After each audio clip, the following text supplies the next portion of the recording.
John wearing the headphones, dumpster diving, clearly getting technology from the 1980s. These are classic Cross Porta Pros. Wait, what are those?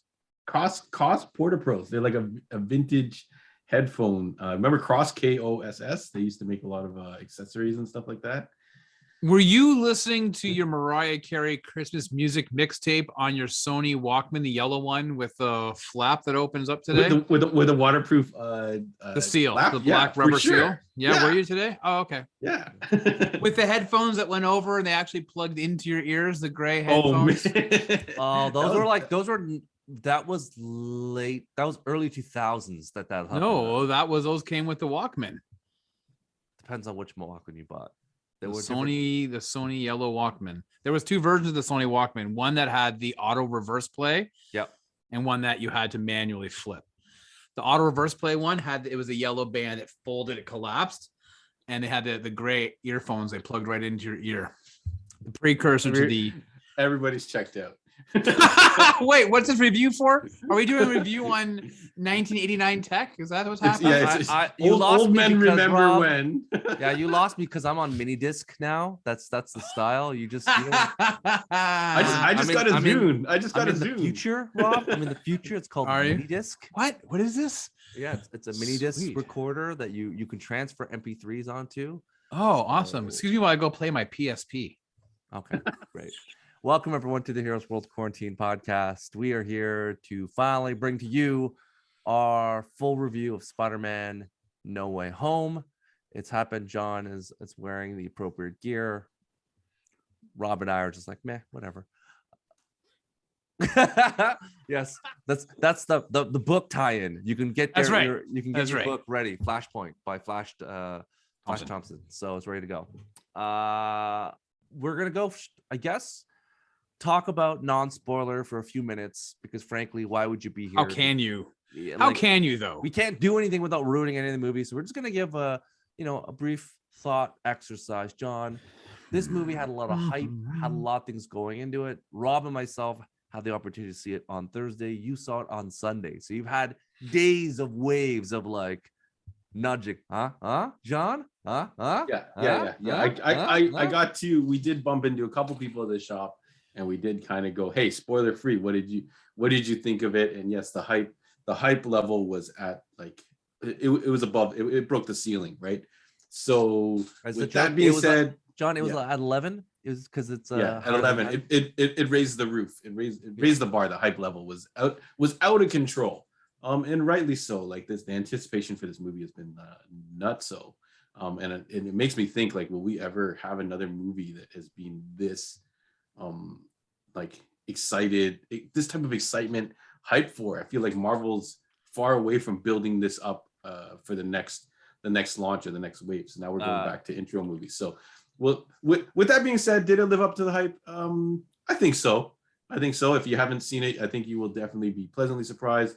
You do want to experience this in the theaters if you are comfortable to do so and you are able to do so in your area. I think you don't want to miss this opportunity to catch it. And especially I was reaching a point where I was like, you know what, if someone starts dropping some spoilers on me, whatever, I think you do want to go in knowing as little as possible and you will have an absolutely fantastic experience. So and seeing it with the crowd as well, one of our last times, as crowded, like they dropped down to 50% capacity, as crowded as it could be in a theater in Ontario, it was pretty hyped to see it with that level of excitement. So yeah, definitely pleased. Rob? Yeah, this I agree with John in that you should definitely go see it in theaters if you feel comfortable and are able to do so. I disagree in that, will we ever see another movie with this level of hype? Well, we said that after Endgame. We thought there's no way we're going to see another movie with this type of hype. And 2 years later, here we are. But they plucked everything. Like we'll get into it in spoilers, but there's nothing that has this runway, this history of films, unless they start digging up really obscure properties like Darkman and I guess maybe are you saying that maybe the new Flash movie is going to be able to topple this?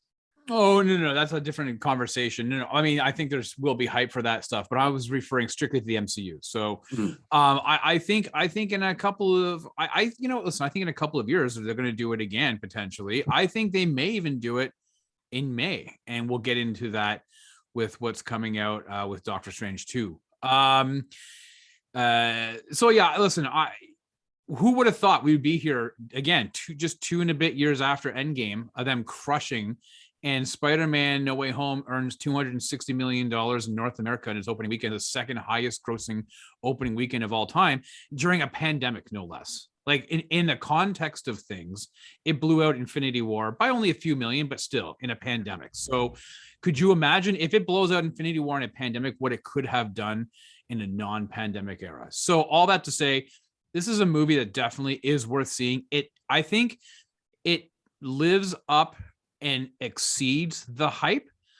I think that this is probably one of the best Marvel movies, and for sure the best Spider-Man live action Spider-Man movie we've ever seen. So it's very hard to get into the meat of the movie without getting into the real crux of like the spoiler stuff. But definitely Tom Holland's best performance of Spider-Man, how we can put it that way.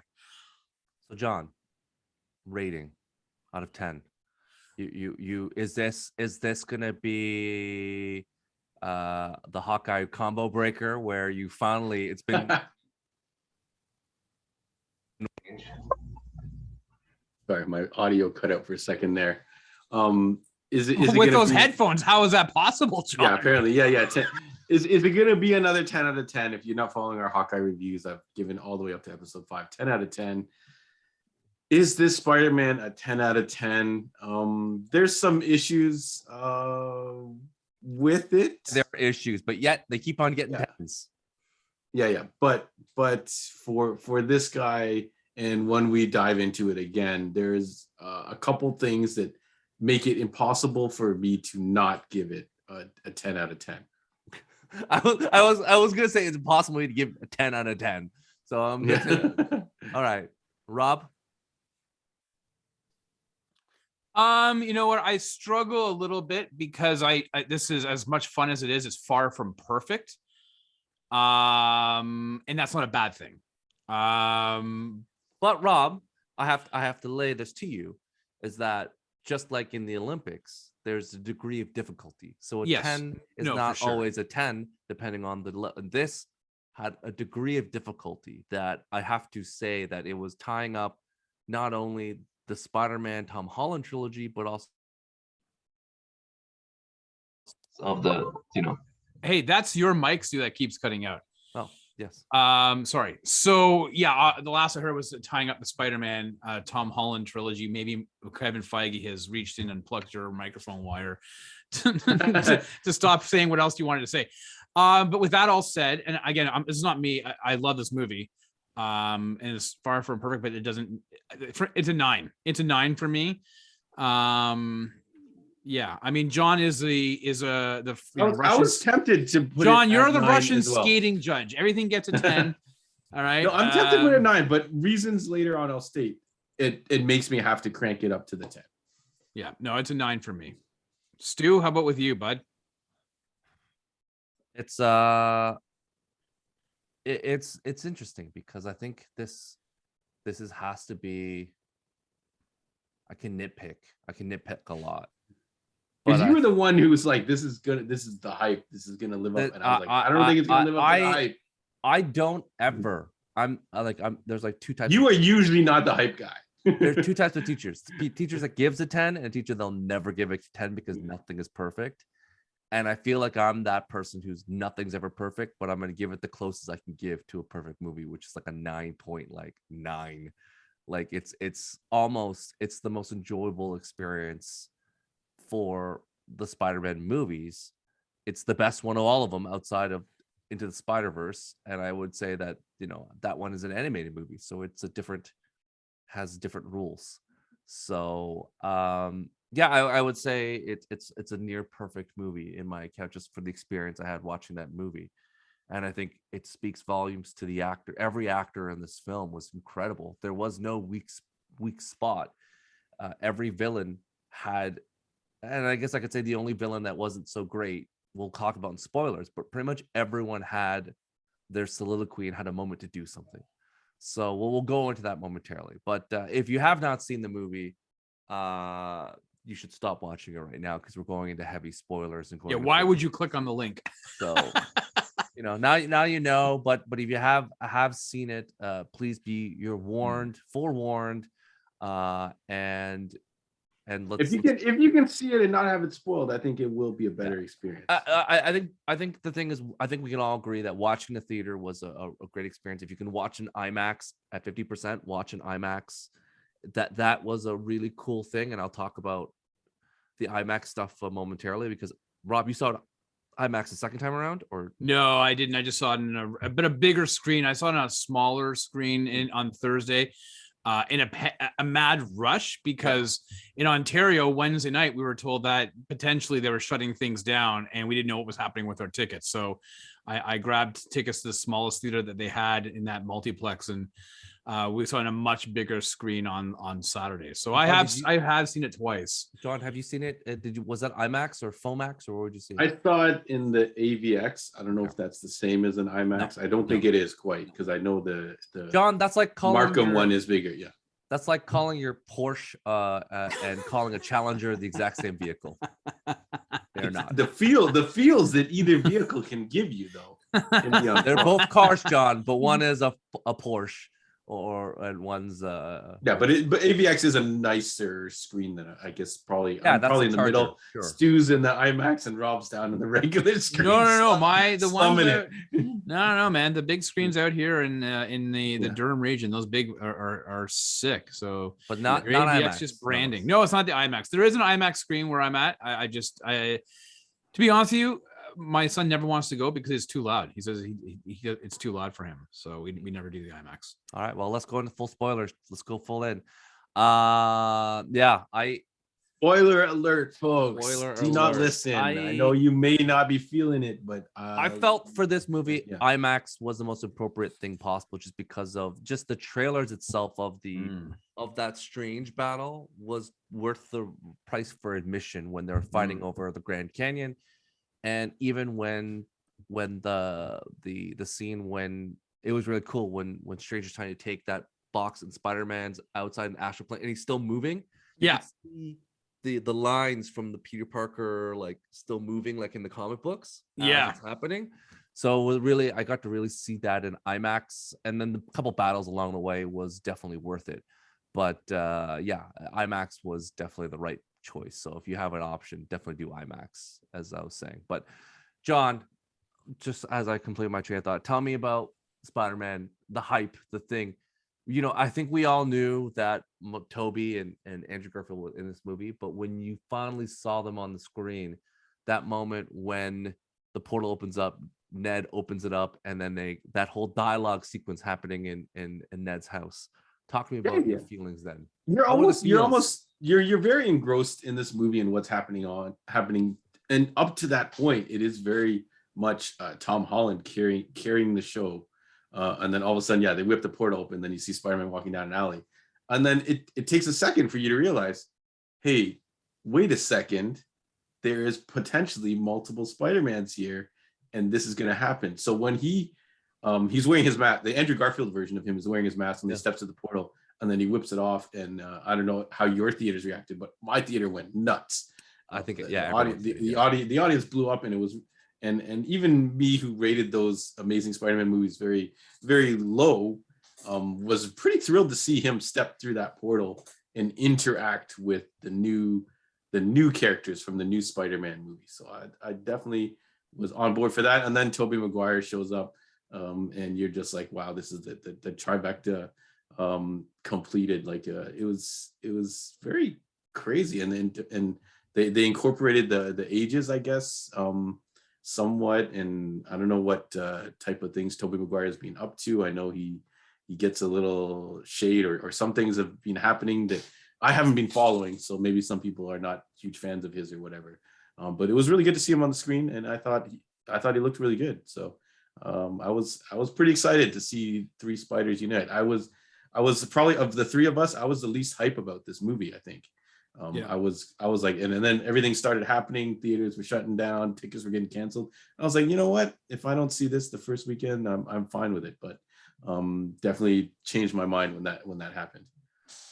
Rob, what was the feeling like when you saw the three Spider-Men just kind of interacting with each other in the, not the first scene, but the laboratory scene, when they're just kind of just, you know, chatting about the scientists, and like, that's the Peter Parker that we know and love, the nerd who's like, yeah, we're gonna figure out how to science this crap. Yeah, so just, we've always said that when you see, sometimes the theater experience can alter or raise up your experience of watching the movie. The first time I saw it on the Thursday, it was very morose. People weren't really that excited. It was, I don't know what was going on. People were stressed out. I have no idea. Saturday, people went ballistic, right?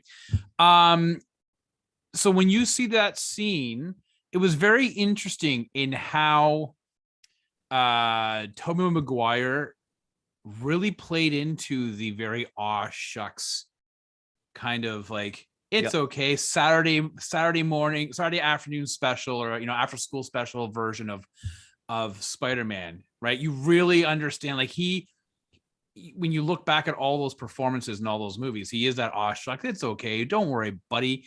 And Andrew Garfield was more of the very kind of stoic, conflicted individual with the emotion, the big brother type, right? Like, he was, more of the realist, whereas Tobey Maguire was more of the optimistic version of things. And I thought having that dichotomy was really interesting, because on that spectrum is, you do have Tobey way up there, Garfield to the middle, and right at that moment, Holland's pretty below, right? Having lost Aunt May. So I think Garfield stole the show. But Garfield, well, yeah, I was gonna say, but that scene, like seeing Garfield interacting with them, seeing him emote throughout that scene, them talking, and it brought a lot of the feels. Ned, when Ned asks Maguire, Peter, hey, did you have a best friend? And he goes, I did. And then he died in my arms after he tried to kill me. And Ned's like, oh, like that. And he's like, I'm never gonna kill you. And then the whole like, when Ned's sitting at the desk and he goes, Peter, and they all look, yeah, and he goes, no, Peter, and like, yeah, and they're like, okay, Peter, and they're like, Peter what? Like, Peter Parker, like, what? He goes, the computer. Like, it was just so funny. Like, their timing on that was like bang on, right? Like, I'm sure they had to rehearse that a few times, but they had that timing down on point. Did they do that? Did they do that memes? They did, like, the meme. They they do that. Pointed at each other. Where they like point at each other? And yeah, stuff? they kind of watch did. it. They're like, I didn't oh, catch like, it, but someone told me about it after. Yeah. When they were they're like, wait, yeah, like, and then seeing the gravity of it all. What with Tom's Holland Spider-Man having yet that moment with MJ, like he's like, this will work. We'll have to fix. This is going to work, and she's trying to console him with everything. I mean, it was a really great moment. Seeing them all work together. I did think that there was a bit of a power up from Tobey Maguire's nerdy level. He seemed to be really. I was like, oh, I was able to. I've given a lot of thought about how to correct the Green Goblin virus. I'm pretty sure I could figure out a potion. I think that science labs in U.S. schools are obviously much better equipped than they are in most places of the world, because they had a hell of a lot of chemicals. Remember, that's a science school as well. Yeah, so they were able to. That's a specialty school. That's probably the school that Neil deGrasse Tyson and right. the guy that basically is that billionaire Carl Sagan and everybody else went to. The guy that owns that fancy pants science company that makes all the COVID vaccines.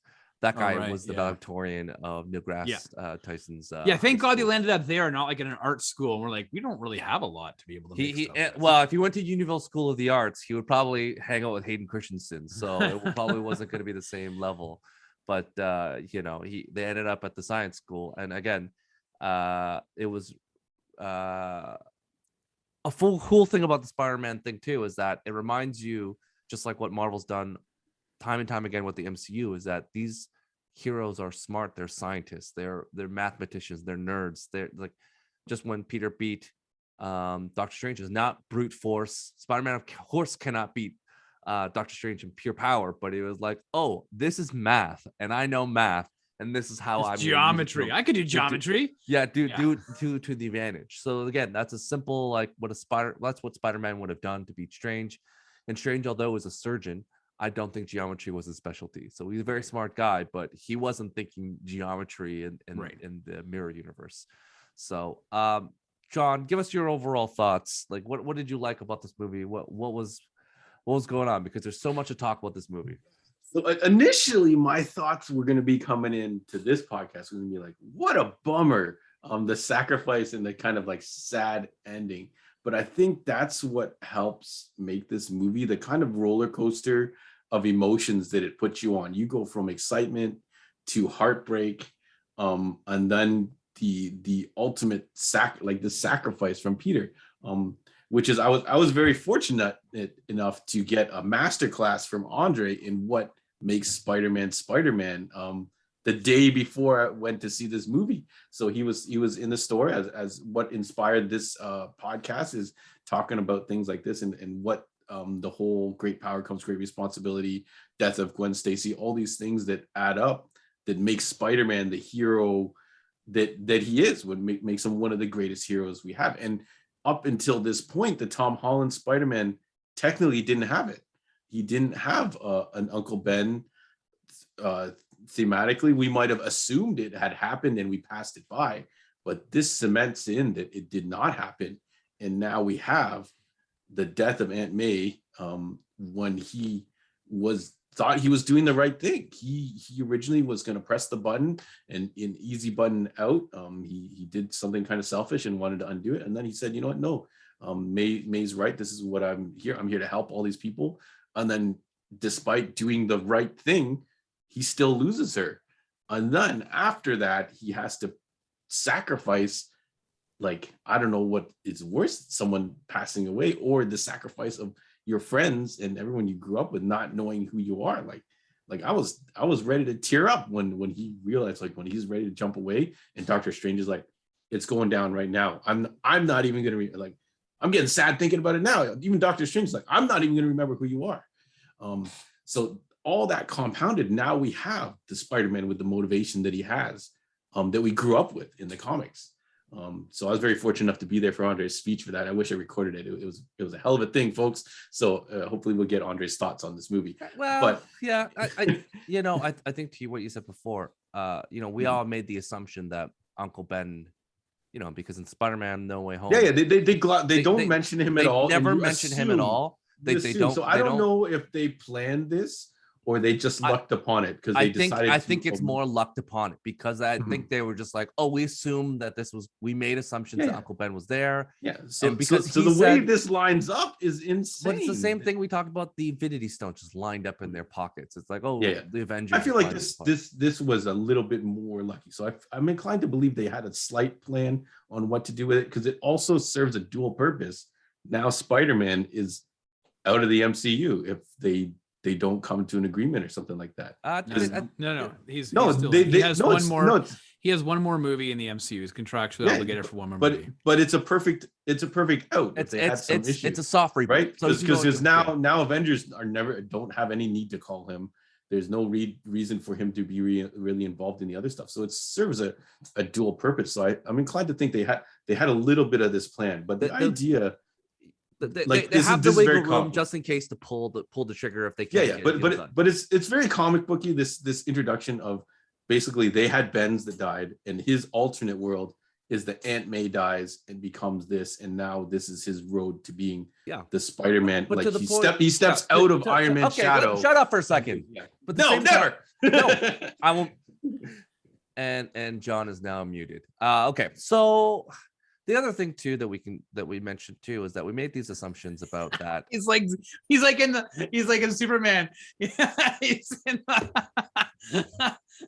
So because Rob, we're gonna talk about our thoughts on the movie, not what Andre says. So we're gonna because John clearly doesn't have any thoughts of his own. So we're gonna talk a little bit about our thoughts. But it was interesting because Green Goblin has this rich history with Spider-Man because of Gwen Stacy. So also the fact that them pulling a lateral and saying, Green Goblin is the reason why Aunt May is gone.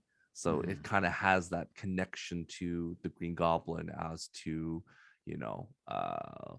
one of those big, it's his greatest nemesis. The Green Goblin is that nemesis. And it makes me wonder when Osborn was saying, when he was in talking with May about, I went to my house, there's no Oscorp, there's no someone live in my building, my son's not there.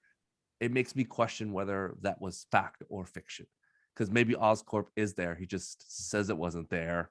He says he doesn't have a son just to basically look more vulnerable.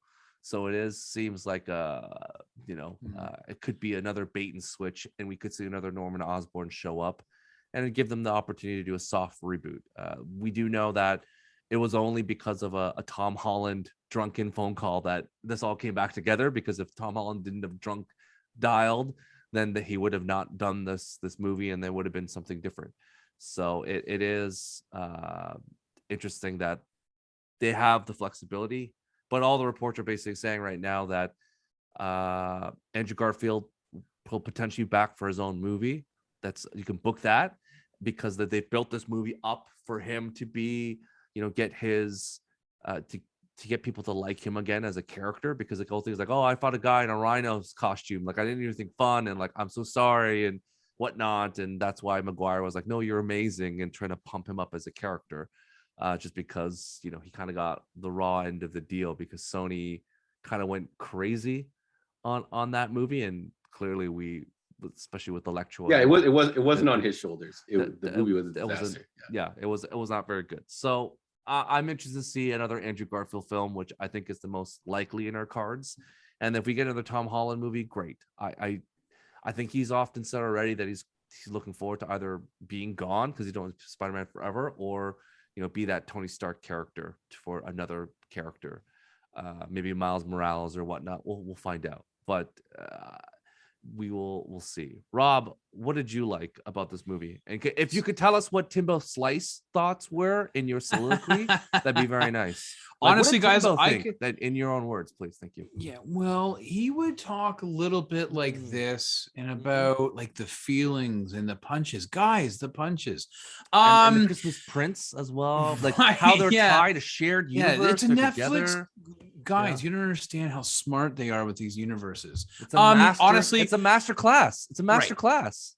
I could honestly geek out about this movie right from frame one right to the very end. Like I'm exploding with all these thoughts in my head about this movie. But let me just, and now of course at the moment I'm thinking, how do I put it all together? How do you articulate this, Rob? The one thing I always had said in the past is that I was never. The one problem I had with these Holland Spider-Man movies is that they were predicated on the fact that Tony Stark, he was wearing the Tony Stark suit all the time. It was a Tony Stark influenced Spider-Man. And that was the one thing that always detracted me from the prior two movies, and his inclusion in, the Infinity War and Endgame and Civil War, is that, and in the beginning of this movie, and for most of this movie, he's wearing that Stark tech infused costume. And it really kind of bothered me. This movie completely breaks him of the shackles of being tied to Stark. I'm not gonna bury the lead. Probably my one favorite scene is the very end of him, after he's rented his own apartment, and the camera pans over and you see the old school Hemingway sewing machine, and the fabric is laid out there, and he's made his own Spider-Man suit, and it is like the classic, super blue and red. I was like that. I was blown away. I was like, oh my God, I can't believe it. This is what I was. I was so excited. Right. But like right from jump, I mean, this movie takes place right after the events of Far From Home. His secret identity has been exposed. You see everything that he's going through. I mean, it is a modern day tale. MJ is on the street and people are like, oh my God, are you Spider-Man's girlfriend? And then he jumps down, and then there's one woman, she's like, oh my God, he touched me. He just assaulted me. Spider-Man assaulted me. And it's like, that is, the world we live in, him going to school and all, him walking through, and he's talking to the three teachers. And Hannibal Buress is like, I know you did it. You're a murderer. And as the camera pans over, as he's walking, all the students are sitting there with their phones and they're watching him and taking photos of him. That's the day and age in which we live in. People don't watch shit as it's happening. They film it to look at later. You know, to see Charlie Cox reprising his role as Matt Murdock. Like, again, my Thursday showing, I was the only one that went, yeah. And Saturday, everybody was like, oh, like that, because maybe not everybody had seen the Netflix series, but for those who did, were pretty audible about the fact that, holy shit, Charlie Cox is back as Matt Murdock. That brick gets thrown through the window and he catches it. And Holland's looking at, Peter's looking at him going, how did you do that? And he goes, I'm just a really good lawyer. Really good lawyer. And, I will say, like, I'll quickly pause for a second and say, I wish that we didn't live in an era of spoilers and online leaks, because I really would have loved to have gone into this movie with as fresh as eyes as possible, of not having seen all of these leaks. And you can say, well, you would just avoid them, but it got to the point that even major companies and outlets were publishing a lot of these behind the scene leaks, and it kind of detracts a little bit. So we knew Garfield and Toby were showing up, we knew Charlie Cox was going to be in it, but it still made the moments in which they appeared super awesome. Even though you knew it was happening, when they do happen, it gave you all the feels. The fight with Doctor Strange, like the interaction that they had, was fabulous. I mean, the fight scene with the Green Goblin, like, here's the masterstroke of what John Goblin Watts effed him up. but yes, both of them did. They each got their superior licks in. But here's where the masterstroke of what John Watts has done is that he literally took the best parts of the Raimi trilogy, and the best parts of the Webb 2 movies, the Mark Webb movies, and he elevated them. He made them better. He made the fight between Spider-Man and Green Goblin in this movie 1,000,000 times better than what we got in Spider-Man 1, which most people pin up as the best Spider-Man movie of all time. Like, this was, I leaned over to my son. I was like, it's like watching a wrestling movie. Like, the moves that these guys were doing were completely opposite than what we've seen in MCU movies. Like, they were legit, like almost like wrestling moves. I mean, a couple of pile drives, when they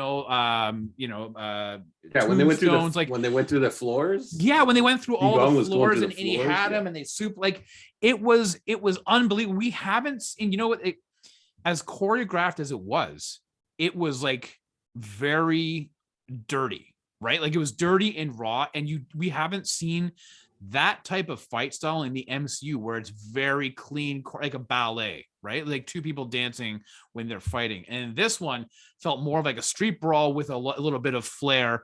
And that's a pun and double entendre, but with a wrestling flair into it, right? Yeah, that's right.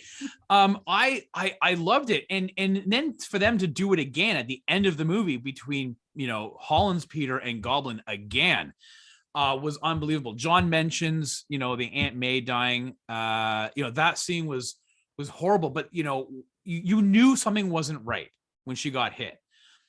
Because when she gets up, she's kind of like, wobbling, but she's like, I'm okay. I was like, that doesn't seem right. And she gives you that the great power, with great power must come great responsibility. You're like, holy shit, right? And then she dies, like the catalyst of who he becomes. Like, this literally, I know, Stu, you had said this is a soft reboot, but it literally unshackled him as an actor, as a character, from the Robert Downey Jr. / Tony Stark shadow that he lived under. He came into his own persona as the owner of this character of Spider-Man and Peter Parker. The interaction with the other two, Andrew Garfield steals the show, not to take away from Tobey Maguire, but again, he was very aw shucks. He lived up to what he was best for in his role. This is a redeeming quality for Andrew Garfield. To watch Andrew Garfield's emotion talking about Gwen years later, and that it still upsets him. And then when MJ falls off. All right. We're gonna keep on going, because now you're explaining the movie. I was hoping for something more concise. But how do you give a It- movie of this nature? You a gotta, concise answer, man? you're going on a Michael Caine soliloquy right now. You gotta make it like just like Knocked Up. Some We people need- just want to see the world burn. Rob, we need it, just tight, Size of a It's tangerine. just tight. You just, This movie is so Just- good, Stu. You just- can't contain it, man. I think the problem is that the hype level, Rob. Anyone could go on for like a solid hour. I think you gotta let John now. But I think now, Stu, John, you gotta go. You gotta John, go. can you Stu. tell us how Pat felt about the villains? Can you give us the masterclass from Pat about how the Spider-Man villains acted? Can you give us your thoughts there? Or Love them. so tell us about your thoughts on Defoe. What about your overall thoughts, Stu? No, I'm gonna go to mine afterwards. But go ahead, John. Tell us your thoughts. Yeah. Okay. So yeah, just like Rob's right. It's a hype train. So many things come one after another when all the villains start stepping up, and then the idea that Spider-Man wants to do the right thing and correct them all is really cool. And like you said, like the return of all these guys to get back into the mix and get redemption. Like I'm sure Jamie Foxx wasn't happy with that Electro turnout. Yeah, like what's Lowell's real name for Sandman? Like all these guys who kind of like the only one who didn't Flint get Marco. yeah. What's the the- real actor's name? What's the real actor's name? Flint Marco, Sandman's name. But Right, but right. all these guys who did parts for these movies. Thomas Hayden Church. Right. Yeah, and basically got like trashed for it. You know what I mean? Yeah. Like He did like he all did these- his job the way it was supposed to be. It was just because of a certain producer who's like, we gotta squeeze Venom into this movie. And he No, said no, it yeah, after the yes. fact. Abby now, it's Arad.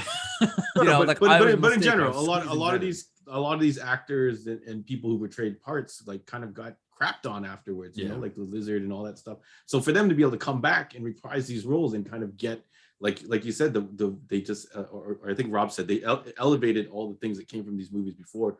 Like Lizard was completely unlikable for me from that Spider-Man 1, and then in Electro, I'm like a big Jamie Foxx fan, and I didn't like him in that movie. I loved him in this movie. So all those kind of redemptions for all those characters, and then we haven't even talked about like it's impossible to condense this. We haven't even talked about Doctor Strange.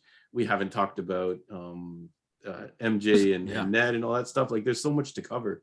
But yeah, like there's a lot of things, a lot of moving parts in this movie that shouldn't have been able to line up this well. So that's why I question if they had this all planned, and if they were lucky and it all fell into place. This is a hell of a stroke of luck. Well, that this they were is able what you say to line all these up, right? You know what I mean? A good writer is necessary, and he had the material to do this together. So it was, John Watts, of course, is going to be doing the Fantastic Four movie, so that's great. But Eric Summers and Chris McKenna were the two writers, and they have done a lot. They did Far From Home. They did Ant-Man Like you can tell a lot know. was put into the thought behind all of the parts. The writer, he did Community. So like there's one of my favorite TV shows. Both of these were writers and executive producers for Community, involved in screenplay credits for Lego Batman movie, Spider-Man, Homecoming, Jumanji, Welcome to the Jungle. So both of these writers have a big stockpile of it. I was going to say that I was really impressed by the mocap, like CGI of the villains. Every villain in this movie looked to the age of what they were supposed to be, even though Alfred Molina's got to be like in his late 60s plus. Like Thomas Hayden Church is like 61. So, but you didn't really see him until the very end, right? So there wasn't really. But Alfred Molina is not a spring chicken anymore. So he's very old. And Defoe is what? Defoe is like 60. Yeah, but that guy doesn't. He's like Paul Rudd almost. Like he looked fantastic. Yeah, he looked great.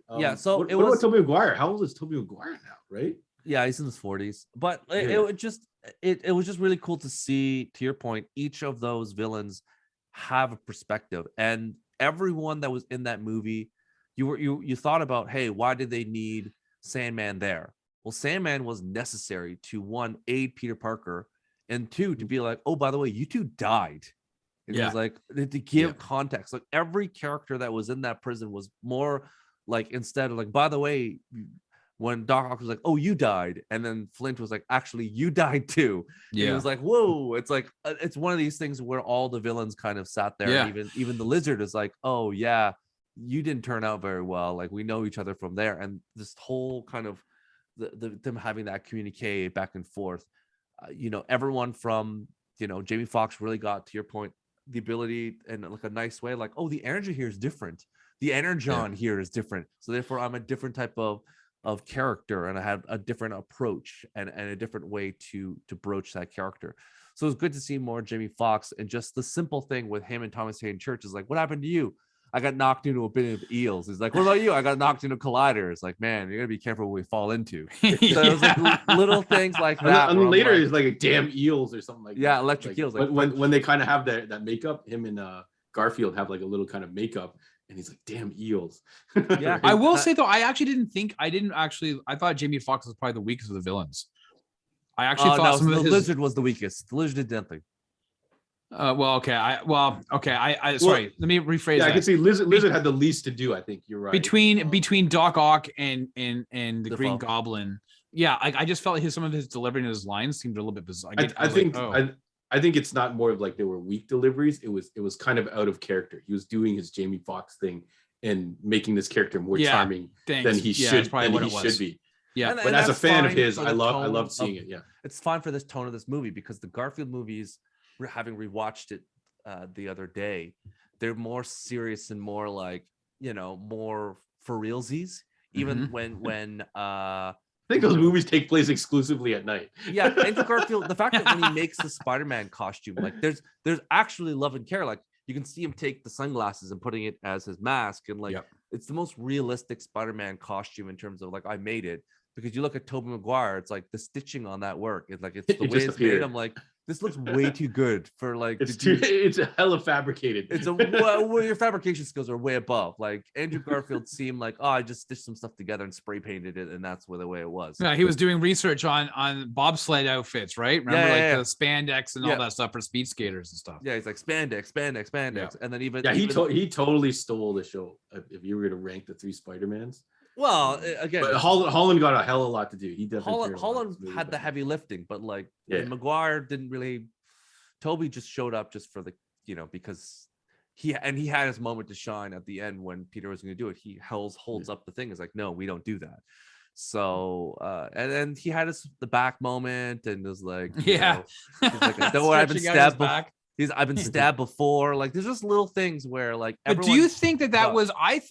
Do you think that though they actually filmed a scene of him dying, and that they used that secondary, like, oh, I've been stabbed before, I'll be fine, because that scene where he's on the ground, he goes, he looks not well, and you're like, oh shit, they're gonna kill off. Yeah, I thought they did. I think Marvel does what they've done, and we've seen. Oh, they're doing reshoots. It's like basically what they do is they film every scene, even the movie when Doctor Strange is like, hey gangs, can you Scooby-Doo this crap? Yeah, and clearly they recorded him do the scene Scooby-Doo this crap, but the movie is Scooby-Doo this shit. And they're just like, well, we can just cut this once, and we would do the like kid appropriate film that's on the trailer. On TV. Like no, add this in. Or Rob, do you mean they maybe did a test audience and they were like, man, I don't like. No, I don't think. Yes, I do. I don't think that was the case. I think that the way they do it is they film so many different options, and then they just basically till the last moment they're like, whatever the story needs. They basically. I thought he was dead. I thought the sacrifice was necessary for one of them to die, and I was like, oh, it makes sense that it's Toby the elder statesman. Yeah. But then it's like, well, he's like, oh, I have my MJ at home, and you're like, well, not going to kill that MJ. He's not going to let that MJ. Dude, they killed me. That was super sad. Well, but again, we don't even know if Uncle Ben was a thing. Like, she may not. No, he wasn't. It wasn't. It's a completely. That's why this is a completely universe. in there's no Ben. Homecoming, in Far From Home.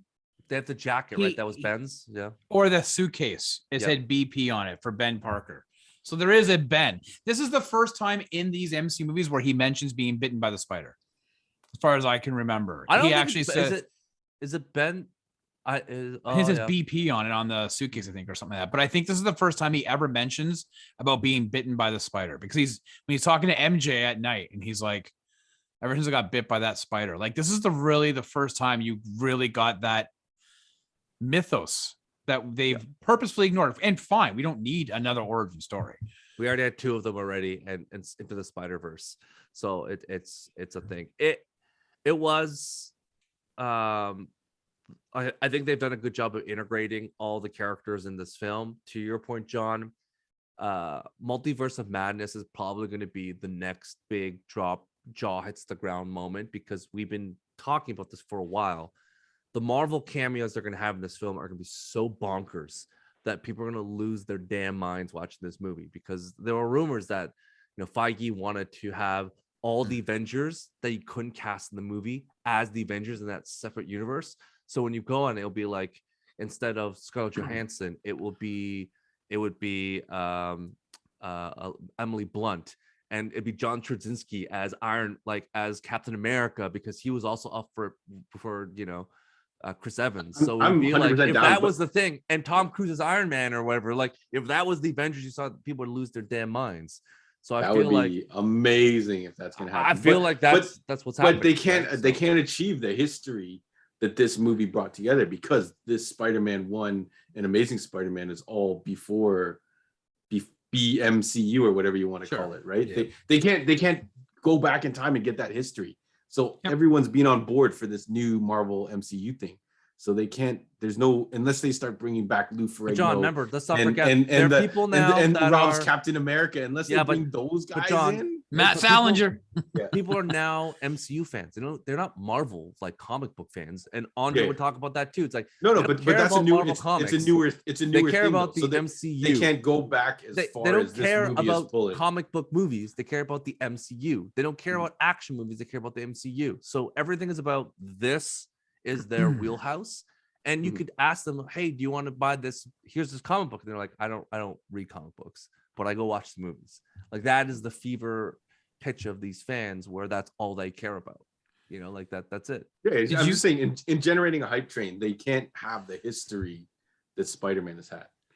Well, listen, I think that whatever future Spider-Man movie we're going to be getting, they've already foreshadowed Kraven. I don't know if you guys saw when the sky was separating and Strange is trying to hold in the purple, you saw the people coming through. You saw the outline of Kraven, you saw the outline of Rhino, you saw the outline of, I thought, another lizard. I could be wrong, but you started to see some of these things coming through.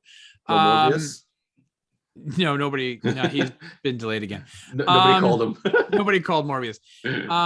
But like, what about that mid-credit scene? Because aside from Danny Rojas from Ted Lasso, I couldn't give a flying fuck about it. Oh, that's what I was like. I knew that. I know that guy. he didn't say football is life, John. That's why you were confused. No. He's like, football is life. No, he's just like, pay your bill. No, I think that it's made sense, because the symbiote said, we are a universal conscience. Like this is the Borg. Symbiotes have like a shared conscience. Yeah. So therefore, when he saw Spider-Man, he's like, yes, I bonded with this person before, so that's how I know him, and that's why he was also zipped across the universe, because he's known Spider-Man. He knows Spider-Man. He was part of that jazz. And frankly, I'm just happy if they can just put a grown-up to watch production, because again, after watching Spider-Man 2, again, I'm like, how good that was, and then watching Venom 2, and you're like, oh my god, this is what happens when you have such a bad production team. There is a difference when you have adults running the asylum and when you have the inmates running the asylum. Clearly, well, a little bit of goo, a little bit of black goo left over on the so maybe Topher Grace gets his redemption the next movie. That'll never happen. Sorry, he just won't. He got a bum rap. Yeah, I guess like Green Goblin, whatever his name, he doesn't deserve it. He's out. He's been canceled. But maybe Topher Grace deserves a redemption. So and then after that mid-credit scene, we got the Doctor Strange. We got a trailer teaser. Right? Yeah. So Stu, what did you think about that trailer? I thought it was really well done. I thought that when you guys hummed and hawed about the what if, there we go. That's the reason. Doctor Strange at the end. The what if. You think that's the what if version? It is. Sorry? Yeah. Yeah, it's for sure. Yeah. Yeah, he may not have the tentacles, but it's No, I think he evil. does. I think Oh, he does will he? have Okay. that. I think he will have everything. He just the dark version. I was it's that character that we've known in that shared universe because most of the voice actors are the same too. So I feel like it's going to be similar where this is going to be bonkers. They're setting it up, and there's going to be so many different cameos and so many different characters in it that I wouldn't be surprised if Tobey Maguire showed up in this movie in a small. I wouldn't be surprised if Hugh Jackman showed up. I wouldn't be surprised if Patrick Stewart was in it. Honestly, you're talking about bringing things together, John. They can bring in every X-Men movie, everything that was the OG. They could bring in Wesley Snipes as Blade, and like, frankly, you can do it, and it wouldn't even matter. See? Yeah, you're right. The X-Men movies, I think the X-Men movies have as much history as or very close to Spider-Man. So yeah, you're right. Yeah, they could. If you brought in Hugh tap Jackman into that, yeah. If they brought in Hugh Jackman for like 2 seconds, that's enough. I feel like that could definitely match or exceed the hype of this. Then yeah. Like, and Hugh Jackman does an F-bomb, his one F-bomb, and then you're good to go. If they bring Jessica Alba back as the Invisible Girl Sue Storm. Oh man, no, I don't think people are. It would be Lawrence Chris Evans Fishburne as a Silver Surfer. Silver Surfer with Doug Jones. Can I ask you guys a question though? Because we talked about No, don't ask John. We talked about this. I mentioned it at the beginning about the fact that we live in an age of spoilers and this and that. Do you kind of feel a little bit robbed of the excitement of seeing these cameos and these plot points played out because we saw these leaked images? Like, do you kind of feel a little bit of, and I know people say just don't look at them, but we talked about it. You can't avoid everything. So does it bother you in this day and age? No, and how do you then go forward trying to avoid Doctor Strange stuff? You can't. I think it's impossible because right now the media is built for clickbait because that's how these sites gain revenue and how people get paid. So they're being pushed. It's like paparazzi to do that stuff, or like whatever. Yeah, well, Bennifer and US Weekly, like films. Ben Affleck getting another coffee. It's like him walking, grabbing a coffee. It's like week 3 of Ben Affleck getting coffee, and you're like, it's the same things because that's what pushes subscribers. I look at Spider-Man as the best example of we knew they were in the movie. We just didn't know how and why. And there's a difference between like people showing out of a movie without any directive, without any type of knowledge, context, right? Like, but when you saw them in the roles and you saw what happened, even when Andrew Garfield showed up, it's like, do the Spidey thing. He's like, what? He's like, it doesn't work for bread. Do you have the spider tingles? And like climb on the wall. Yeah. And he just climbs up with the one hand. He's like, you happy? Like those nuances, those small things about the how and the why is what will make the movie be outstanding and stand out in your mind. Just because a character's in that movie, it's like we've seen it with Justice League. You just throw people in it, but if they don't do anything in the movie, it doesn't matter how many heroes in this movie. If it's not substantial, if there's no development for the plot, purpose. So I don't mind it, if the trades drop, oh, this person's going to be in it, because I'll be excited to see what happens, what they do, how they do it. And then that's the real indication of whether this movie is successful or not. Because we always knew that those 2 Spider-Man was good. I never in my wildest dreams I expected how well it worked. The camaraderie they had, even the part where they're like, I was part of the Avengers. They're like, whoa, you're part of the Avengers. It's like, is that a rock band? Yeah, it's like, what is that? It's like, oh, he's like, what is that? No, it's like the Earth's Mighty is here. It's like, what? It's like we don't like the fact that the 3 of them are individual contributors and aren't part of a team. Yeah, like that concept alone. Again, it's as simple as these other 2 Spider-Man don't work on teams. So this Spider-Man 1 is like Spider-Man 2, Spider-Man 3. We got to work together, and this is how we're going to do things, like in a team. So that was a small little nuance that, again, shows that the growth of this Spider-Man and the other 2 also growing. It's like, oh yeah, we can work together and we can do stuff that typically, clearly, they don't have partners in their own separate universes. So.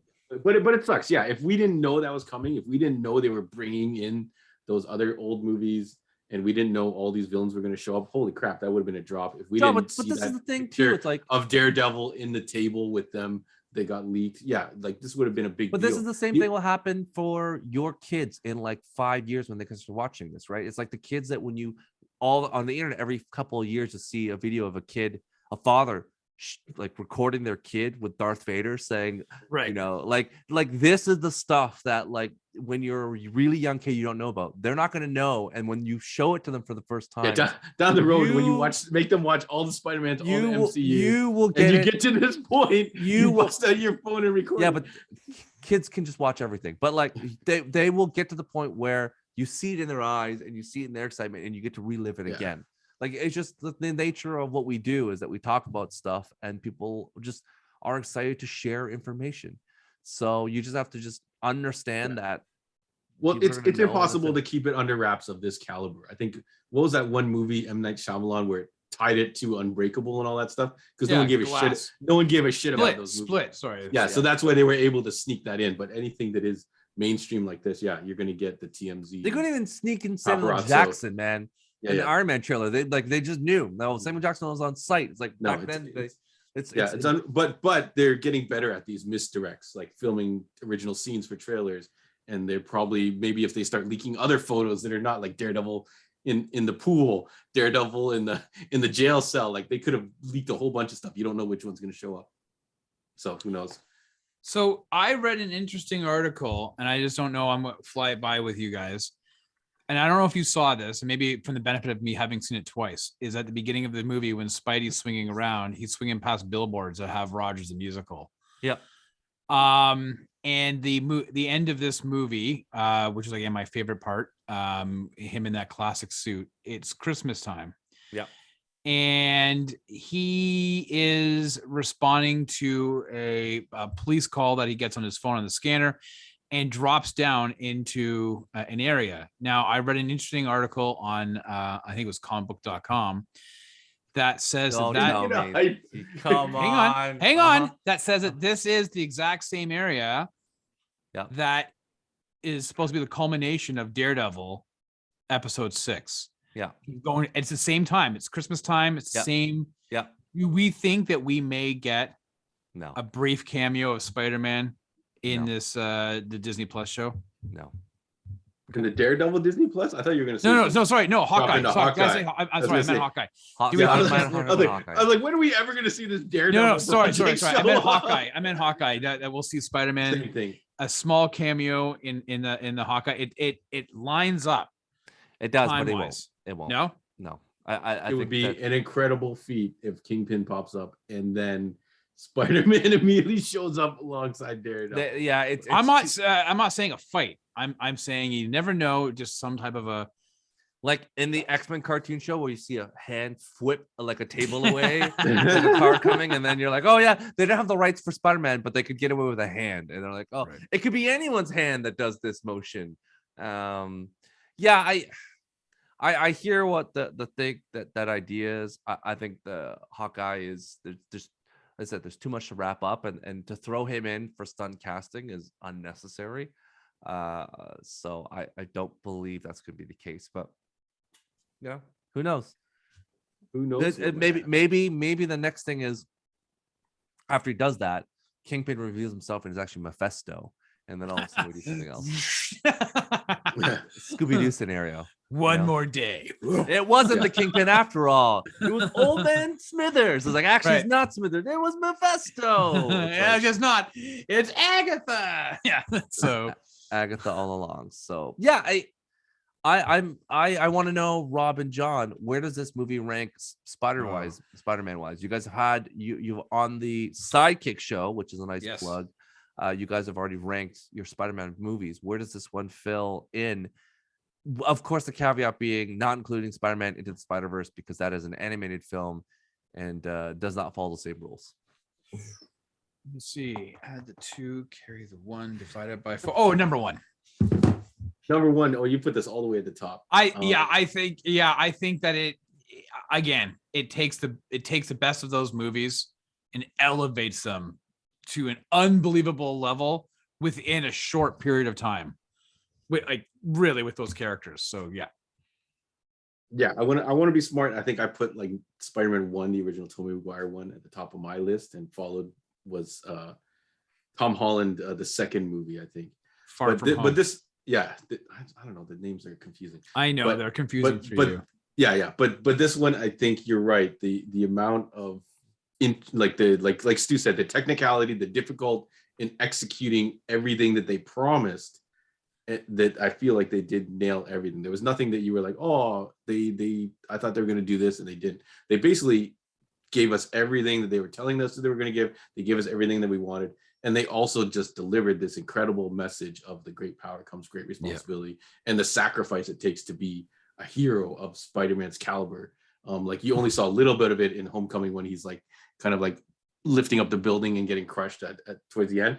This they definitely took the whole 9 yards of showing you why he's a hero, what you have to sacrifice to be a hero. So I think, and also take into account this might be just hype from having just seen this movie less than 12 hours ago.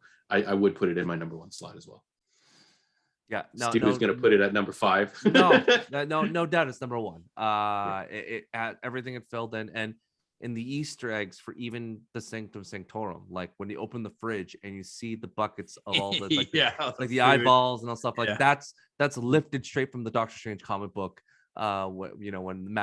When magic disappears and he's trying. Yeah, and we didn't even really talk about Doctor Strange. Doctor Strange is fine. He's probably the weakest of, like, he's there for plot development. Like, I criticize him for not being able to execute this spell and make Peter Parker's life with his friends work out. No, yeah, he was really weird it was a weird strain how he was really dropping it all on Peter's shoulders. You screwed this up. And I'm like, bitch, you're the one that, like, you're the magician. What are you talking about? But he's no longer. He's no longer the adult. Like, again, he added the cube was sick. Yeah, Stu, what do you think of Wong now being the Sorcerer Supreme since you're the wizard guy? No, it makes complete sense because Doctor Strange was gone. You need a Sorcerer Supreme to protect Earth, and Wong was the next in line. He should have been Sorcerer Supreme anyways. So yeah, no, it makes total sense, and it makes sense that he was the one that connects with Shang-Chi. That, like, all that stuff before, it's like, why is Wong talking to Shang-Chi? Yeah, why is he everywhere? Yeah, why is Wong doing all this stuff? Like, oh, because he's Sorcerer Supreme. So yeah, it makes sense. And they changed it because in the trailer, Wong's like, don't do it. Like, I don't. Yeah, he's like, don't cast a spell. Yeah. But in the movie, he was like, come on, man. Remember that party? He's like, what party? He's like, exactly. Don't worry about it. Yeah. Yeah. So it worked out really well in that thing. I think that's Strange. Again, let's not forget, he's not the perfect Sorcerer Supreme that we remember in the comic books. He's been gone for a bit for the blip. And when he was making the spell, you could see, like, Peter kept on changing it. And he's like, Strange is doing his best to add stuff to it. He's like, MJ should know. He's like, oh, that's another band. MJ. It's like, oh, Ned should know. Ned. Okay. Then like, May should know. Oh, of course it's Happy. And then everyone that knows already should know. And he was like, oh, Jay Strange is like, oh God, like this is way, like, magic is like a finite, very specific thing. And Strange is not perfect Sorcerer Supreme. He still makes mistakes. Like, no one is that perfect. So therefore it led to mistakes going through. And same thing. But I did like that Strange was like, why did you do it? Like, okay, we did it for you. It's like, well, didn't you just ask for go to ask them? He's like, Peter's like, I to reconsider. Yeah, he's like, do that. He's like, I didn't know. It was just a typed up sheet. It was official. Yeah. Like, Doctor Strange is like, oh my God, like, I did all of this when I just should have asked. Like, that's, again, it's the same. He's not his bedside manner that what Doctor Strange is known for. He's like, let me get this straight. You didn't ask for reconsideration. Like, no, I didn't even know there was an option. So it's just like, again, Peter's just a 16-year-old kid. Of course he doesn't know. He immediately kicks him out. I like the fact that MJ found the box of hair dye, though. Did you notice that? Yeah. And she's going to the basement. I don't think it was hair dye. It was for your beard. It was like a. It's a stencil. It's a stencil for to make the perfect shave. So okay. It's a stencil for shaving. That's how he gets perfect shave lines on his goatee, because you put a protector on, and when you shave, you can't nick the side of your. As somebody who can't grow facial hair, I had no idea that existed. Stu's gonna have the Doctor Strange going on in a second. I'm just telling you right now, someone to who's complete had his hair, wizard starter package. I'm just telling you, someone who's had facial hair and like had like either like a beard or a mustache. There have been times where I was shaving and I nicked something by mistake, and there's like some parts of my face, the hair comes off, and I'm like, well, that I got to cut all of it now, because if there was a guard, nothing, then it would have protected, and I would have had this weird like missing patch I of think hair. you should make the Doctor Strange one for you got until May. You should actually do with the You can do it. He's already practically got it going on right now. no, but off the sides, yeah, the whole. I can figure something out. I can figure something out. So I like when he teleported that tree. And they're like, "Is this tree gonna turn it?" Yeah, Jamie this is a Foxx is monster. just like, it's just a tree, man. Yeah. Again, I think the humor of this movie is, Amazing Spider-Man 1 and Amazing Spider-Man 2 didn't have the humor. Tom, like the Spider-Man 1 and 2 and 3 had a little bit of the humor, but it was wacky in its own sensibilities, like a horror kind of humor. It was schlocky, Yeah. campy, Batman 66 type of Yeah. humor. Very And cheesy. then Yeah, it's No very Way cheesy, Home, this especially one those kind of first three. balances out, right? So it's kind of the middle ground to it. So again, John, disappointment in your heart if Tom Holland's like, I'm done, there's no more Spider-Man, like I'm good after this run. Will you be disappointed, or are you good with it? Are you ready for the new one? I'm disappointed to see the team dissolve. So the him, Zendaya, and I forgot the gentleman who plays Ned. Jacob. That three, Jacob the Batalon, I think. the 3-man team, and that's probably why he was so sad when he was announcing or talking about the end of this movie. Because even if they move on, I guess maybe those two characters are not going to be involved. So I think I'm okay if that's it for Tom Holland. I think I'm okay. Rob? No. So Rob's shaking his head. No. It was the perfect ending to like just stop. But you know what? I want to see him be the Spider-Man that I know he could be. That we got towards the end of this movie what did he not achieve in this movie though? Yeah, but he got to go everywhere. He got to go. Yeah, sorry. He did, but I want to see him as that street level hero without the use of the tech. I want to see the friendly neighborhood Spider-Man be the person that he's learned to be, that he's, it's like the end of Man of Steel, right? When he's not Superman until he's wearing the costume, but he's not Superman until the very end of it, right? When Lois is welcome to the planet, right? Like, so I mean, we know that Feige and Amy Pascal from Sony Pictures have been talking about the next stage of the Spider-Man movies, these next trilogies. Tom Holland, listen, depending on what time of the day you're reading articles on, he's either for another 3 movies or he's I'm kind of tired. It's all negotiations on his contract. He knows he has one more MCU movie to do, but they're all negotiations in his contract being played out. So I'm confident we will see him return as Spider-Man for another trilogy. He's 24, 25, and yet he still looks like he's in 19. So he's got the genes to be able to pull it off for the next little bit.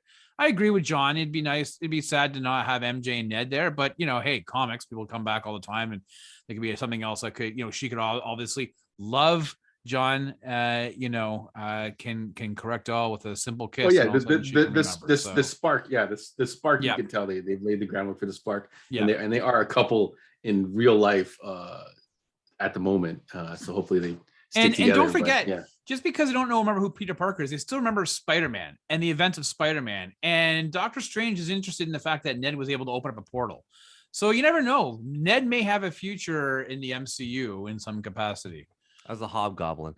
Yeah, as a hobgoblin. I was going to say. Yeah. Yeah. John, before we wrap this up, where does this movie fall in the pantheon of MCU movies? Oh, of all MCU movies. Oh, okay, it's an MCU movie. Yeah. Where my top is still Winter Soldier. I don't know if anything is ever gonna usurp that. But does it make it into my top 5? I think previously there was a slot for the second Tom Holland movie, so I think it would take that spot and be in the top 5. I think so, yeah. But keep in mind that I'm not super invested in a lot of the MCU movies. Some of them were just because you haven't seen a lot of them. You haven't seen Doctor Strange 1, so I haven't seen Doctor Strange 1, and Thor 2. But out of those Nobody's two, which seen one 2. do you think? Yeah. Thor 2? Dark World? Oh, I think I said no, or 2. I think I said or number 2. Sorry. Yeah. Multiple or times. number 2? No, or Doctor Strange 2, I thought you said. So Yeah. Rob? So it's an interesting question because I actually really I Winter Soldier. But if you look at some of these movies, wow, they are so far different from where we've come from, right? Like Winter Soldier is the perfect espionage movie set in a superhero world, so I really like it. But Endgame, Infinity War, this movie, it is a spectacle of pure balls to the wall fun. And so for those reasons, while as I do keep Winter Soldier up there, this is definitely within my top 1, 2, 3, 4. That'd probably be in my top 5 or 6 for sure. Yeah. It's just so much it's fun. It's not on your Mount Rushmore, but it's yeah, I think so, because I really enjoy Infinity War more than I enjoy Endgame. And I might put this above Endgame, to be honest with you. So this clearly beats up both of those for me. I wasn't super huge on Infinity and Endgame. I really enjoyed Infinity War, to be honest. I really the whole stuff with Thor, it made that movie for me, right? So yeah, this could be a top 3, top 4 movie for me. Top 3. Yeah. Okay. And I'm thinking top 3, Stu. Where do you put it? Yeah, it's in my mind, it's still Avengers 1 is the pinnacle. Yeah. Because at the end of the day, it's the first time Avengers 1's got some magic. I look at the first time, the phenomenon when they first got together, what happened, like that was a cultural event. The first time the Avengers got together, the culmination of all those characters, and that scene in New York, the first time that happened, that was the first time, like on that bridge, like everything there, that the combination of Loki and all the other stuff, like it's a movie that I can watch back and enjoy real thoroughly. And then Winter Soldier, and then I think Spider-Man's in my 3. Like, it makes a lot of sense in terms of just, and I feel like Multiverse of Madness is going to be up there too, with just the weird stunt casting and all the random things that are going to happen coming up soon. So it is good. It's going to be, I always look at Endgame, where it's like Endgame requires Infinity War, so they're kind of like linked together. So without you also have, I feel like you have to be at a certain mindset to go into Infinity War Endgame. You have to be hyped up on all the previous movies that lead up and combine and form Infinity Endgame duology, or whatever you want to call it, the finale. It's a thing. All right, let's jump to this. Major nitpicks, John. What's the thing you talk about? Things you could pluck out of this movie that you're like, come on, man. What's the major nitpick you have of this movie? I don't know. I'd have to say Doctor Strange not being able to fix a lot of this and letting it get out of control. And I don't know. I would have liked to see a little bit more of Zendaya being the quirky MJ. I feel like there wasn't time for those characters to really be the roles that they were in the previous movie. Mm-hmm. But I don't know. I'm trying to think if there's like something like nitpicky. Not really. I was on the edge of my seat for pretty much the whole movie. Maybe there was a couple jokes that fell flat. There was a couple, Marvel-ish jokes that they threw in that just kind of got a little flat when things were going so serious. Like some of the Happy stuff, I think that was it. Some of Happy's punchlines were a little flat for me. All right, Rob. Well, I've never been accepted into MIT, but I think that if I was to get my acceptance letter, it'd be hard pressed that they'd have a mixer happening that same day. Get out of town. So I thought that was a little bit, because that was like really, an easy contrived way to, for them to, for Peter to meet the woman on the bridge and try to, to plead his case. I thought that was a bit wonky, to be honest with you. Trying to think what else I would nitpick about, because I know there's probably a couple of things that when I'm looking at the biggest. How about the villains, Stu? Didn't you have something with the villains? The biggest nitpick of all was, how did Ned open these portals? No training, no thing. You just got a sling ring. Oh, I know. I know. To my understanding, Doctor Strange takes a long time to learn this. No, right? It takes a long time to figure this out, and with training, Ned was like, but he wasn't able to close it. I know what it was. That's a good one. That's a good one. I know what it was. The one thing that didn't make any sense is that these villains that were pulled in from the other universe all knew Peter Parker was Spider-Man, except for Jamie Foxx's Electro. He never knew, and that was actually solidified when he met Andrew Garfield. He was depowered. Garfield takes off the mask, and he's like, "Oh my God!" He goes, you were from Brooklyn. You were funny. I figured you were black. Maybe there's a black Spider-Man out there. And so I was like, oh, but that just didn't. It reminded me. But remember, that Andrew Garfield was Spider-Man. TVA logic. These are different spiked TVA universes. They're no longer being purged from the timeline. So this is just a different timeline where maybe maybe it's like he knew of Peter Parker. I think the as Spider-Man. parameters to suck them in are kind of muddy, because why was Venom then also sucked in? Well, Venom knows Peter Parker is From Spider-Man a different universe. because from the Tobey Maguire. Yes, because remember, they Grace, share a Grace. consciousness across Yeah. multiverses. So Right. whatever Venom knows in one multiverse, it's spread to the hive mind. So therefore, he would have known that Spider-Man was Tobey Maguire's Spider-Man, and thus that's why he knows of that Spider-Man. It's to your point, Rob, that Electro could have been, I know that Peter Parker is Spider-Man, but he doesn't seen Peter Parker before. So maybe that's the thing too. It's like, I know Peter Parker is, I haven't seen him, but again, where was Gwen Stacy? Where was the other characters? Where was Mary Jane?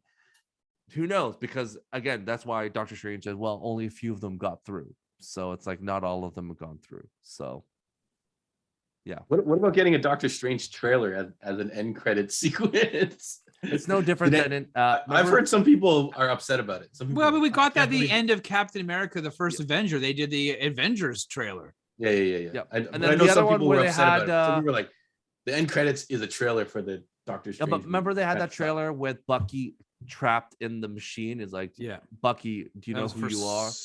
Civil War, I think, right? Like something like Civil War excerpt, and that was in another movie before. It's like, do you know who I am? It's like, yeah, you're Steve. It's like, your mother's name was Sarah. You used to wear like that was basically in Winter Soldier, and they just put it as an it end was a credit full scene. scene. Yeah. So it I didn't mind it, John. I mean, I haven't seen anybody online being upset about it, to be honest with you. As being cheap. Listen, better than waiting to the end of the movie and seeing an ant play drums, right? Like, or Captain America at the end going, when you wait to the end and like patience and there's nothing there. It's time to go home. So yeah, I thought it was okay. I thought it was cool. I mean, listen, it said Doctor Strange will return, and we got to see a little bit of it, right? I mean, we got to see Wanda with her costume, a little bit of modifications on that. We mentioned about the dark Doctor Strange. we got to see the octopus monster that we've mentioned a few times already, and like, I'm looking forward to it coming online, because I'm not gonna lie to you, when I saw it the second time, my son and I, we didn't stay around for the credits. We had a book because we had something going on, so we had to rush back out of there on Saturday. So it's something that's going to show up online in a second. I think I've read that late this week or maybe early next week is when it'll It's drop supposed to be, officially. Yeah. So it's kind of like, it's something that we were gonna get anyways. Yeah. So maybe people wanted one more Spider-Man thing. You right? can find a few things to poke a hole into this movie. Like, it's not. What about you, perfect. Stu? What was your nitpicks? Ned in the portals. How did he know? Like, that's the biggest one. I'm like, how did he know how to do that? Like, a lot of the other stuff I was ambiguous. Like, I'm sure when they broached the time thing, like, why did the other Peter Parkers come through? Like, that's all like timey-wimey stuff that I don't question. Yeah.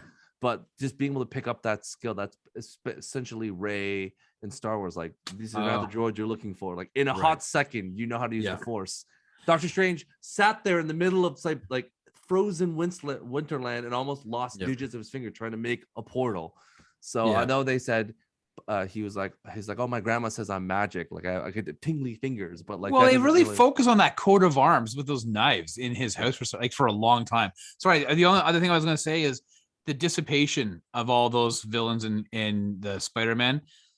It was, they just like took a flashlight and they disappeared. I was like, it just like, I was like, do you don't have anything? It was like a Star Trek effect. Yeah, I was like, you have nothing else. They had the other one. It's the blip. And if they wasted all the technology and they're on like, the blip, they just died. And the Sandman dissolved. So they were like, what else we got left? A white flash. Yeah. That was pretty funny though, when he went to high five Sandman. And he knocks his hand off. And he looks and goes, don't worry about it. Yeah. No, I before we go, I just want to say the MVP of this movie, as much as I love Tom Holland, Willem Dafoe is the best thing in this movie. Oh my God. He was absolutely incredible. Terrifying. Yeah. The fact that when he was like, if I'm doing this movie, I want to do all the action sequences. I want to do all that stuff. Like, I'm not just going to do a cameo. And frankly, he should get all the recognition role because he was actually incredible in this movie. So I'm happy he was there.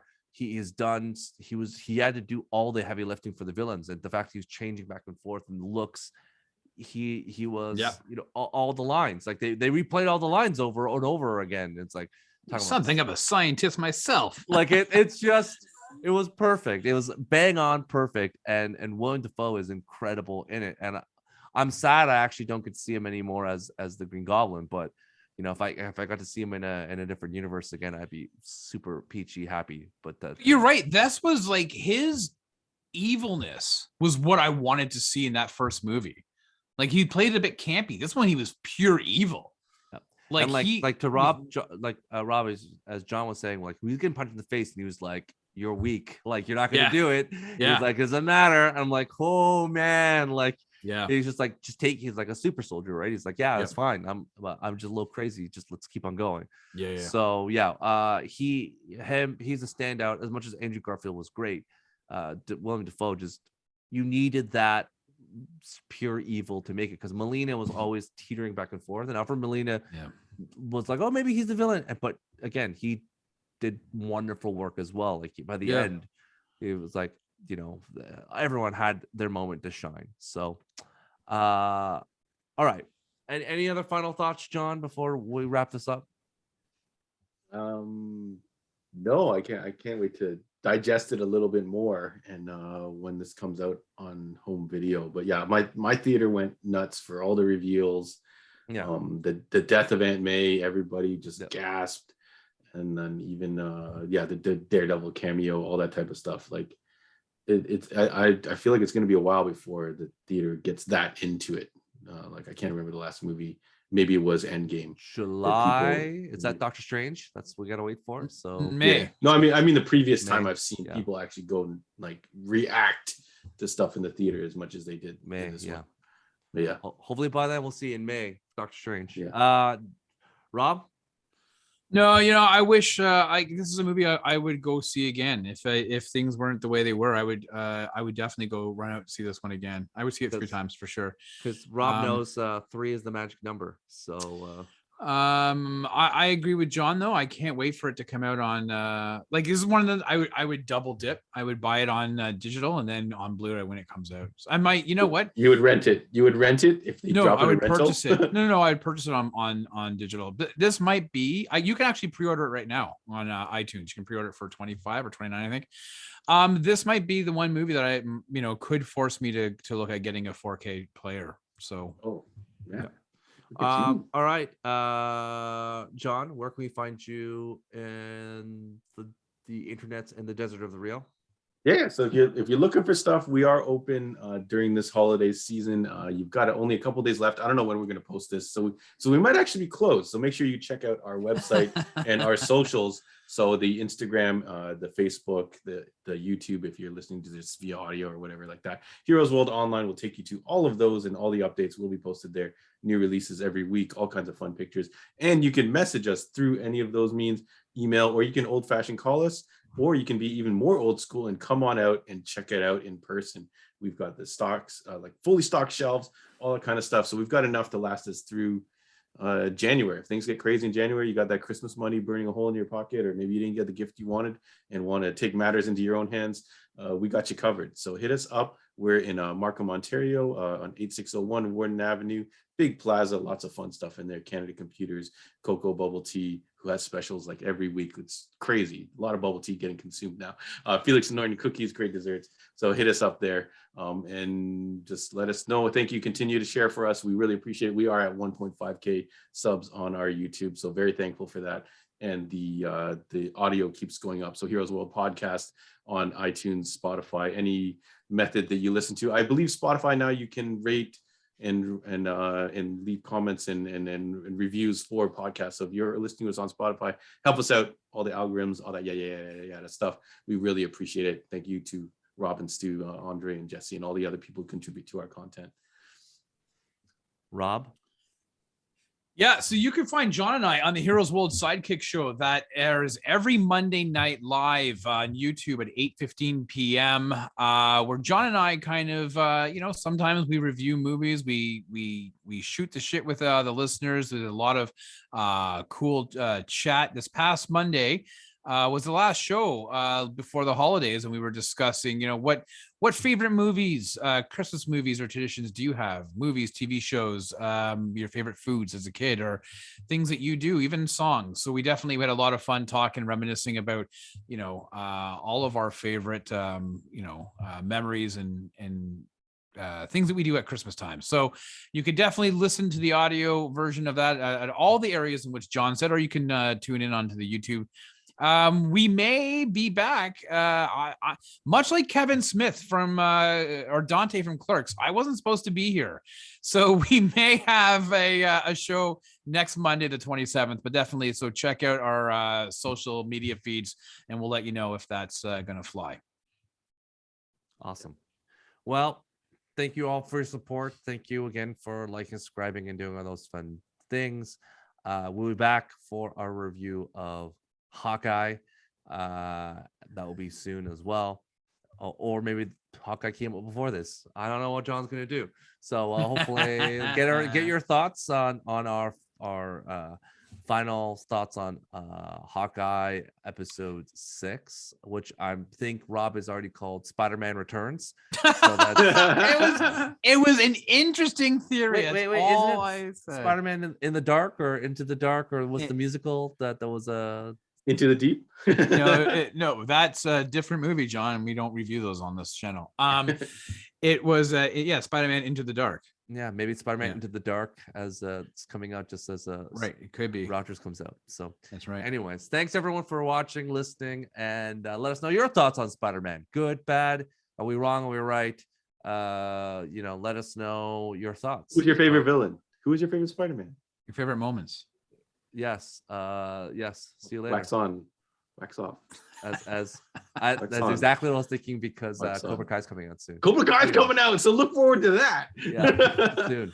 All right, guys. Thank you so much. See you later. Thanks, guys. Thank you, Stu.